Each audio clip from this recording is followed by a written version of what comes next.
Olá, pessoal. Bom dia, boa tarde, boa noite. Eu não sei o momento que você vai ouvir esse podcast, mas eu quero desejar um dia abençoado na presença do Senhor, desejar uma paz do Senhor a todos. E hoje nós estamos aqui com uma convidada para lá de especial, a nossa irmã Luciane, que serve ao Senhor com muita alegria, que contribui no reino de Deus em todas as áreas, nos bastidores, aparecendo, mesmo às vezes sem querer, irmãos. Nem sempre ela quer, não, mas ela está aí contribuindo com a obra do Senhor e nós vamos hoje conhecer um pouco da história da irmã Luciane. Tudo bom, irmã Tudo Luciane? bom? Paz do Senhor, pastora, paz do Senhor a todos. E aí nós queremos já começar entendendo um pouco da sua trajetória, como que foi a sua vinda até hoje na presença do Senhor.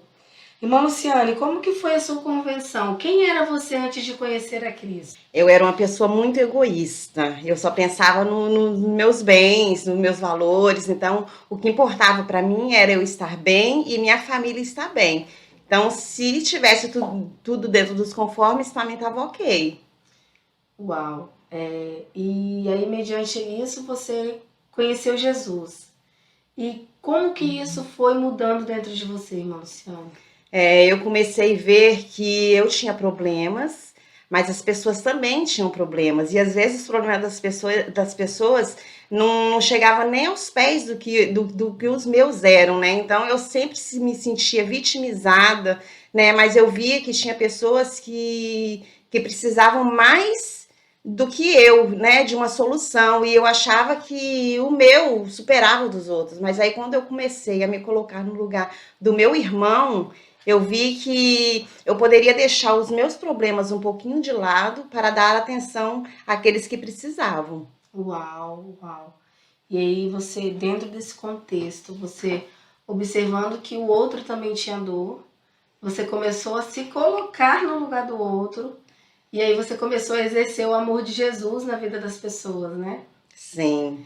E foi mais ou menos em que tempo? Como que você conheceu Jesus? Você já era da Igreja Assembleia? Como que foi assim a questão do seu levantar a mão e reconhecer Jesus como Salvador? Não, eu vim de um outro ministério. Na verdade, eu frequentava o outro Uhum. ministério, né? Eu entrava e saía da mesma forma, né? Eu não tinha convívio com as pessoas. E eu lembro que quando dava, eu ia na igreja, levava os meus filhos.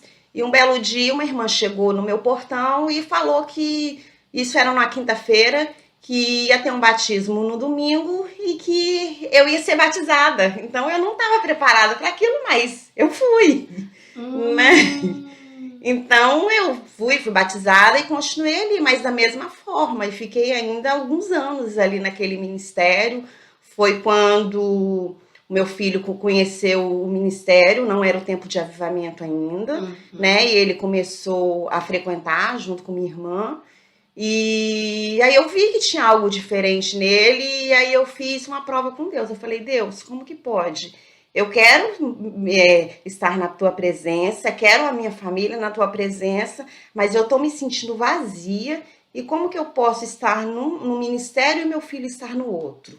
Então foi aí que eu comecei a visitar o ministério, já era o tempo de avivamento, eu não cheguei a conhecer o ministério antigo, do antigo pastor, e fui chegando devagarzinho, devagarzinho e acabei ficando. Na verdade, eu nem percebi quando eu já estava fazendo parte desse corpo, dessa família. Meu Deus, irmã Luciane, e você dizendo isso, é, eu posso refletir quantas pessoas. Acontece também no Ministério Tempo de Avivamento. As pessoas elas vão à igreja, elas frequentam a igreja, mas elas não conseguem se sentir parte do corpo de Cristo. Elas não sabem por que elas estão ali. E isso, ao invés de ser benéfico na vida da pessoa, acaba sendo o quê? Maléfico. Acaba causando dano na vida da pessoa. Porque a pessoa acha que as coisas não acontecem na vida dela por causa de Jesus. Mas não é por causa de Jesus. É porque, assim como você falou, né, você não tinha permitido ainda você conhecer o Senhor, você tinha conhecido a religião. Mas o Jesus do de se colocar no lugar, do sentir a dor, você ainda não tinha conhecido. E aí, mediante, né, essa transição, você começou a entender que não era só ir à igreja,